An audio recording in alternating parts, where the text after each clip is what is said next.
Alongside the new iPhones, Apple released a new watch, the Apple Watch Series 4. And it's turning out to be one of the biggest design changes, at least, in the lineup. Now, there's small changes, but there's changes.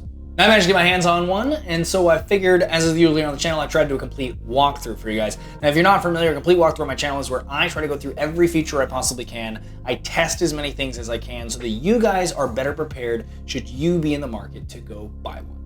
Now, with that said, there is a ton to go through, so let's get started with that new styling. Firstly, the Apple Watch Series 4 comes in gold, silver, and space gray in the aluminum material, and gold, silver, and space black for the stainless steel material. In addition to the stronger steel those versions have and the more glossy look, they also have stronger glass, using a sapphire glass on the watch face versus the Ion X glass that the aluminum versions have.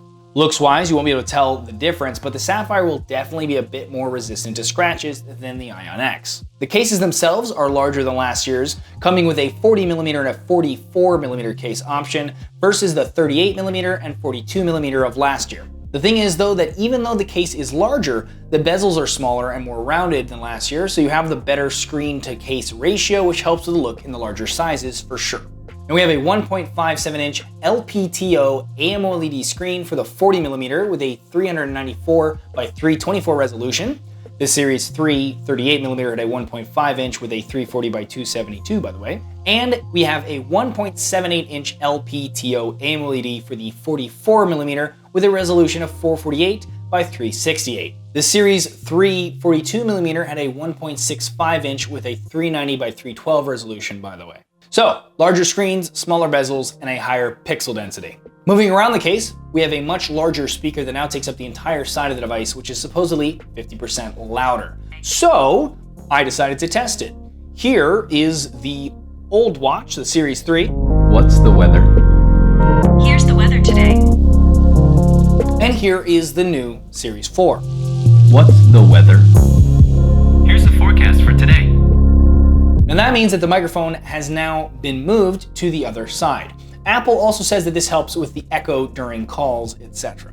On the side with the microphone, we have our new power button that can also be used not only to turn off the watch, but also summon emergency services when held down. If you tap it instead, it'll bring up your recently used apps that you can switch between, or your favorite apps if you want to set it to that. Also, it seems that this button is more flush with the side of the watch compared to last year's that stuck out just slightly. Next to that is the new digital crown, which is slightly thinner than the Series 3 one, but also now has a haptic vibration engine in it that gives a slight vibration when you use it to more mimic a crown on a traditional mechanical watch. Also in the new crown is a sensor that can be used in conjunction with the heart rate sensor on the bottom of the watch to generate a certified ECG. Also known as an EKG, by the way, they're the same. This is the jumping line that we're used to seeing at hospitals, or in movies of hospitals if you're fortunate enough to never have seen one in real life yourself. It can be used to monitor heart rate, which the heart rate sensor could have done already, and rhythm a bit more accurately though. You can then send this data using Apple services to a doctor should you need to. Unfortunately, this feature isn't available at launch and is coming in an update apparently, or I would have tested it for you guys. Speaking of the heart rate monitor on the underside of the watch, we now have a ceramic bottom instead, which means better signal for Bluetooth and for LTE users for LTE, since the signal can now pass through the top and bottom of the watch. Speaking of Bluetooth, we now have Bluetooth 5.0, which is faster and more stable than the 4.2, which we had on the old watch. Powering the device, we now have a new S4 chipset compared to the S3, which is supposedly faster than the old one and more power efficient. Here is me testing that so you can see them side by side.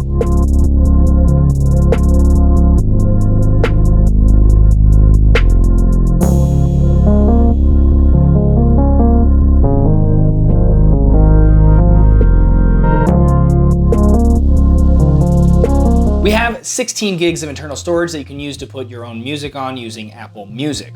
Now, it'll automatically add songs to the watch whenever you get new songs in Apple Music, and the watch and iPhone are sitting near each other. Now, as far as software is concerned, we have WatchOS 5, which is going to be the same as it is on any Apple Watch for the most part, so I won't go too in-depth into that.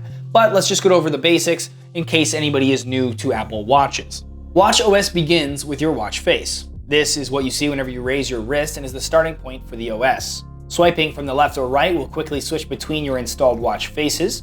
You can tap and hold on any of them to then swipe away the ones that you don't want, scroll to the far right to add new ones, or tap Customize on any of them to then be able to adjust that specific face. You'll get indicators at the top to show you how many things you can customize. You can swipe left and right to move between these things and use the crown to scroll within the options for each of these things. You can also customize complications, as Apple calls them. They're basically widgets, by tapping on the different highlighted sections of the face, then using the crown again to cycle through the different options. Once you're satisfied, you can click the crown in to save it. When looking at the watch face, you'll see a red dot to let you know if you have any notifications, and then if you do, you can swipe down from the top of the watch and you'll see all of them. You can swipe these away to not only dismiss them on the watch, but they'll also be dismissed on the iPhone as well. You can also tap them to interact with them, like reply to an email, text, archive a message, etc. Swiping up from the bottom gets you to the control center, which, like on your iPhone, lets you turn on and off various settings like Wi-Fi, airplane mode, check the battery, ping your phone in case you can't find it, it'll play a sound on the phone. Turn on a flashlight, which gives you a white, flashing white or red screen to use as a flashlight. Turn on Do Not Disturb, turn sound on and off. Turn on theater mode, which actually turns off the screen until you push the crown, and it won't let it light up when your arm moves, unlike Do Not Disturb. So this is good for, of course, theaters. There's an eject water option, which lets you spin the crown to eject water after a swim, and AirPlay for displaying your watch on an AirPlay-enabled device and controlling AirPlay devices, etc. You can also move these options around by tapping Edit at the bottom. Rotating the crown is for navigating the UI if needed, as we've already seen, and tapping it once brings you back to the watch face if you aren't on it. If you are on it, tapping it will open the apps installed in the watch instead.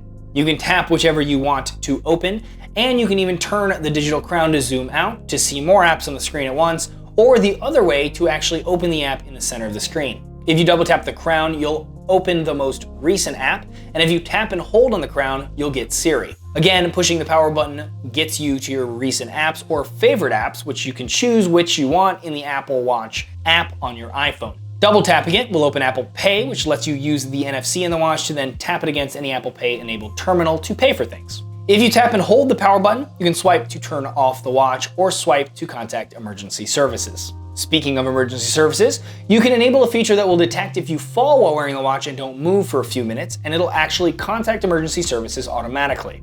Apple does warn you though that if you are quote unquote active, that your workouts might accidentally trigger this, so it might be best to leave it off, and it is off by default. Now, really quickly, let's go through the settings. Time. You can actually set the watch time ahead in case you're the type of person who is always late. This will not affect alarms, it just changes the time on the watch face. Airplane mode is the same as any airplane mode. It turns off all the transmission features like Bluetooth, LTE, Wi-Fi, etc. Wi-Fi, which lets you turn Wi-Fi on and off, obviously, as well as connect to a network if you want. Bluetooth will let you turn Bluetooth on and off, as well as pair with new devices or pair with health-specific devices. Cellular, which is only available on the LTE models, but this lets you view your cellular plan, usage, etc. Do Not Disturb, which disables Do Not Disturb, which in turn stops you from being notified by any new notifications. Now under General, we have About, which gives you info on the watch's status, firmware, storage, etc. Orientation, which lets you switch which arm you want to wear it on, as well as which side you want the crown to be on. Wake Screen, which you can select if you want to turn the screen on when it recognizes your arm is being raised, if you spin the crown up, or if an audio app is enabled. You can also choose if you want to automatically show the last app you were using based on various time options of how long ago you were using it, and select between 15 and 70 seconds for the screen to stay awake if you tap it with your finger. Night mode will dim the display and show the time constantly when the watch is charging, and it will also slowly brighten up as you get closer to a time that you have set an alarm for. Location services lets you choose if you want the watch to give your location to apps and or friends that you've shared it with. Accessibility, which gives you options for those that are hard of hearing or seeing to help them use the watch, like reading aloud what's on the screen or zooming in. Siri, which lets you control whether you want Siri on the watch to respond to Hey Siri, if you want Siri to listen to you when you just raise the watch to your mouth, whether you want Siri to respond back with audio or not, or just through headphones only, and her volume. Workout. You can have it auto pause running whenever you stop and pick up again once you start back up. Have it remind you to start or end a workout. Have it auto detect gym equipment that is compatible when you tap the watch to the equipment. And power saver mode, which turns off cellular and heart rate monitoring during a workout for less accuracy, but more battery life.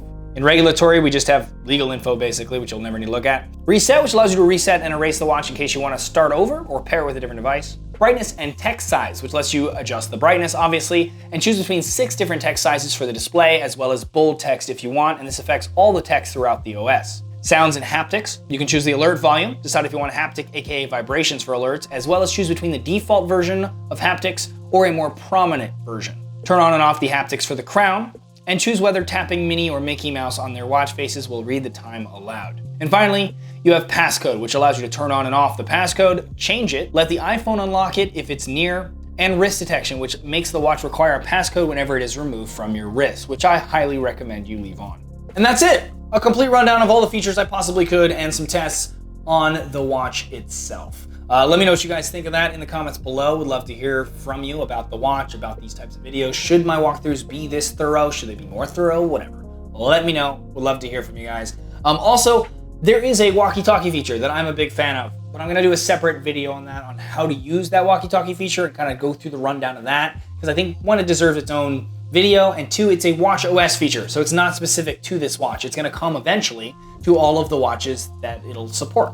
Other than that, I'm gonna be doing a bunch of other videos. If you haven't already seen the iPhone XS and XS Max, please go check those out. I'll leave links below. And if you want to be notified when I do new videos, why don't you check out the channel? If you like what you see there, subscribe and check the bell next to the word subscribe so that you actually get notifications whenever I do new videos.